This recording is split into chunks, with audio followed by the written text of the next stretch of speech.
Meaningfully কথা বলেন। আপনার পাশে কি থাকবেন? মৌন সম্মতি? বিহাইন্ড দ্য সিন এ বুদ্ধি দিবেন? তা তো না। আপনি তো এখানে সরাসরি আসতে পারবেন না। আপনি দেখতে পারতেছেন পৃথিবীতে একটা দেশ প্রচন্ড সহজ দেশ আরেকটা দেশ আক্রমণ করতেছে। আপনি দেখেছেন ভেনেজুয়েলা প্রেসিডেন্ট নিয়ে আসলো। আপনি কি করেছেন? বিশ্ব বিশ্ব প্রেক্ষাপটে আপনার ভূমিকাটা সীমিত। আপনি যেকোনোভাবেই হোক আপনি এখন সংঘর্ষ জড়াতে চাচ্ছেন না।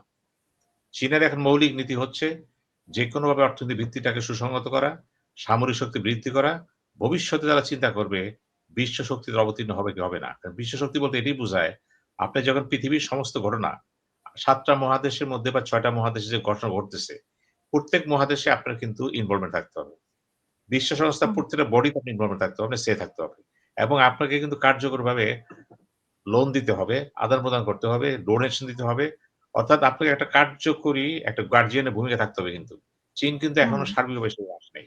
উনি হুম, আঞ্চলিকভাবে সংযুক্ত, ইদানিং আফ্রিকার দিকে যাচ্ছে। কাজেই তার যে প্ল্যান ৫,০০০ বছর তার ইতিহাস, এটা আগাতে চাইলে তার সময় লাগবে কিন্তু। সে আগাচ্ছে, হুম, নিঃসন্দেহে আগাচ্ছে সে। কিন্তু সে আগানটা সংঘর্ষের দিকে যাবে না। তার মৌলিক প্রিন্সিপাল হচ্ছে উন্নয়ন এবং প্রতিবেশীদের সাথে, দূরবর্তী নিকটবর্তীদের সাথে যতটুকু সম্ভব উন্নয়ন উন্নয়ন কর্মকাণ্ডে বন্ধুত্ব অর্জন করা, আস্থা অর্জন করা হুম, এবং একটা বিরাট কর্ম জড়িয়ে যাওয়া। এই প্রেক্ষাপটে বলতে পারেন অ্যাপ্রোচটা কিন্তু মোটামুটি সভ্যতা নির্মাণের ক্ষেত্রে আমরা আগাতে চাই। বেসিক হুম, ফিলোসফি চিন্তার মধ্যে কিন্তু। কাজেই এখানে কিন্তু সংঘর্ষ আসে না। চীন এখন পর্যন্ত কোথাও কিন্তু কোন সংঘর্ষে জড়ায় নাই। অদূর হুম। ভবিষ্যতে ধরে নেই, অতীতে জড়ায় নেই, এখনো জড়াবে না কিন্তু। রাশিয়ার কথা বাদ দেন।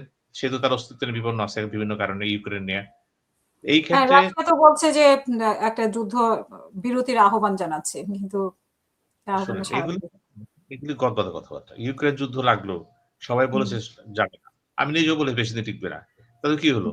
সংঘর্ষ এরা জড়ায় গেল, সব চুপচাপ হয়ে গেল। শেষে রাশিয়া, ইউক্রেন সাহায্য করল কে? সরাসরি আমেরিকা। হুম, তার সাথে কে ছিল? European union. তো হুম, এখন এগুলি বাস্তব সত্য। এই বাস্তব সত্য হবে না তো। ইরানের সবচেয়ে বড় ভুল এই মুহূর্তে আমি যেটা বলি।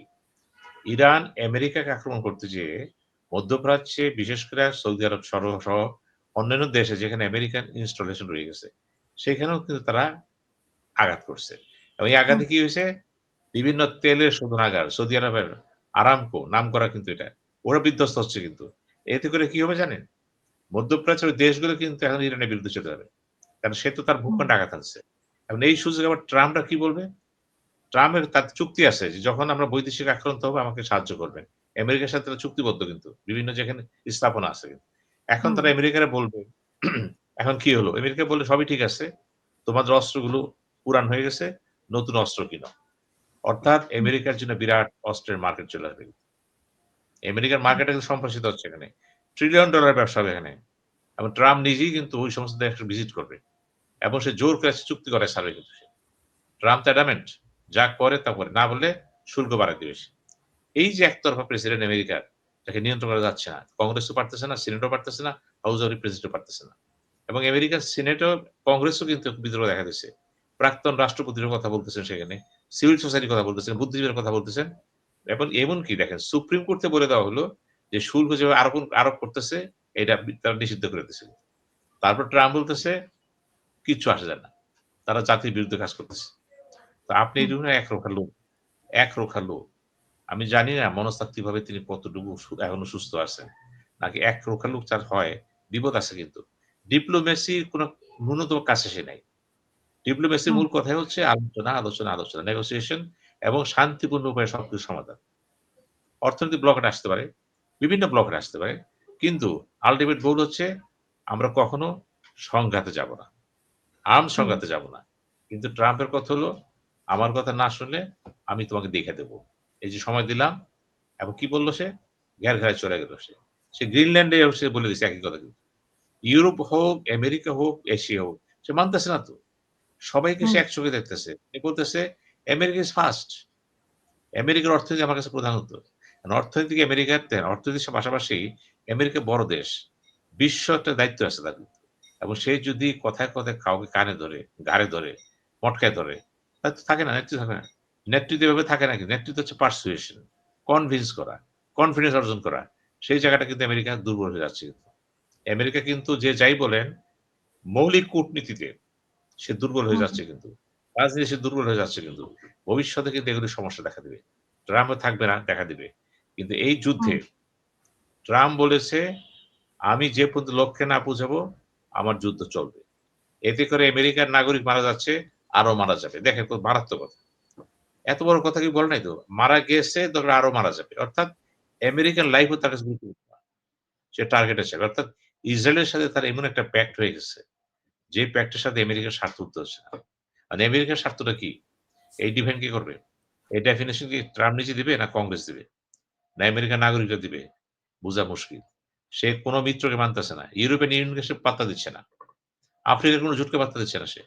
আরব লীগকে সে পাত্তা দিচ্ছে না। এশিয়ার কথা বাদ দিয়ে দিলাম। ভারতকে সে পাত্তা দিচ্ছে না। একমাত্র সে আর ইসরায়েল। এই যে একটা অক্ষ শক্তি, সে মনে করতেছে ইসরায়েল হচ্ছে তার একটা ক্যারিয়ার এবং তার স্বার্থের একটা সুপার। একে বাগায় রাখতে হবে। মুসলমানদের বিরুদ্ধে তার তো একটা মহাযুদ্ধ আছে। একটা তকমা আছে সন্ত্রাসবাদী এবং এটা মৌলবাদী। এই তোকমা দিয়ে তারা আটকাতে চাচ্ছে কিন্তু। এইখানে কিন্তু আরো দেখার ব্যাপার। মধ্যপ্রাচ্যের রাজা বাদশারা যারা গণতন্ত্রে নাই, ইসলামিক শাসনে নাই। হ্যাঁ, একটা শাসন তাদের ওখানে আছে। ইসলামও আছে, সবই আছে। কিন্তু ইসলামের যে মৌলিক বিধান, যে গণতান্ত্রিক রূপরেখা ইসলামের আলোকে, সে তো নাই। জনগণের মতের কোনো নাই, গুরুত্ব নাই সেখানে। এই যে নাই, কোন থিঙ্ক ট্যাঙ্ক সেভাবে গড়ে ওঠে নাই কিন্তু। সিভিল সোসাইটি গড়ে ওঠে নাই। সবকিছু মিলিয়ে হয় কি জানেন? ওখানে ইসলাম আছে। কিন্তু ইসলামের যে নিয়ম কানুনগুলো আছে সেগুলি বিকশিত হওয়া বা মানুষের স্বাধীনতার যেটা ব্যাপার আছে সেটা তো নাই। সেখানে নামাজ হচ্ছে, রোজা হচ্ছে, পৃথিবীর সর্ববৃহৎ কাবা শরীফ, মক্কা শরীফ হচ্ছে। আবার ওইখানে আবার দেখেন আধুনিক সংস্কৃতির আলোকে সেখানে নাইট ক্লাবও করা হচ্ছে। বিভিন্ন গুরুত্ব আরোপ করা হচ্ছে। অর্থাৎ এই যে আপনি বলতে পারেন নতুন প্রজন্মকে সে নিয়ে যাচ্ছে নতুন শতাব্দীর কাছাকাছি এবং এই শতাব্দীর চাহিদা আছে। সেই চাহিদার সাথে যদি ইসলামের মৌলিক বিধান না মিলে তাতে কিচ্ছু আসা যায় না। যুবরাজ সেই কাজটা করে যাবে সেখানে। এখন যুবরাজের তাদেরও একটা মাত্র লক্ষ্য যে ইরান যদি শেষমেশ আল্টিমেটলি যদি টিকে যায়, ইরান হুম, আমাদেরকে ছাড়বে না। তারা কিন্তু আমাদের এখানে বিপ্লব সঞ্চার করবে তারা। ইরান এর আগেও বলেছিল, অতীতে বলেছিল তারা কাবার নিয়ন্ত্রণ কে নিবে? বলছিল এটা একটা কমিটি গঠন করে। একটা কমিটি নিবে এটা। ভ্যাটিকান স্টাইলে কিন্তু চাইছিলেন কিন্তু তিনি। সেটা হয়নি কিন্তু। এখন কাবা শরীফ নিয়েও তো কথা আছে। এখানে প্রতি বছর $12 বিলিয়ন ইনকাম আসতেছে সব খরচ বাদ দিয়ে। এখানেও ব্যবসা-বাণিজ্য আছে কিন্তু। কাবাকে ঘিরে শুধু উমরা হজ হয় না। বিরাট একটা ব্যবসা-বাণিজ্য। এই ব্যবসা ঘিরেও কিন্তু অনেক যুবরাজ, অনেক শেখ দিন, দিন বড়লোক হচ্ছে, হতেই থাকবে তারা। কারণ এটা অনাধিকারে চলবে কিন্তু। এগুলো দেখার ব্যাপার কিন্তু। কিন্তু ইরান চিহ্নিত করছে কিন্তু। অন্যেরা বলবে না। কেন হুম, বলবে না? বিভিন্ন কারণ সেখানে আছে। আয়তনে তো মধ্যপ্রাচ্যের বড় দেশ অন্যদের ৮ লক্ষ বর্গ মাইল। ইরানও বড় দেশ। অন্যরা তত বড় না। জনসংখ্যা তেমন না তো। এখন সবকিছু মিলিয়ে যেটা হচ্ছে, আমেরিকা যেহেতু গাজা নিয়ন্ত্রণ নিয়ে নিছে, হামাস সেখানে পরাজয় হয়ে গেছে। এবং তারা সেটা কাউন্সিল করছে সেখানে।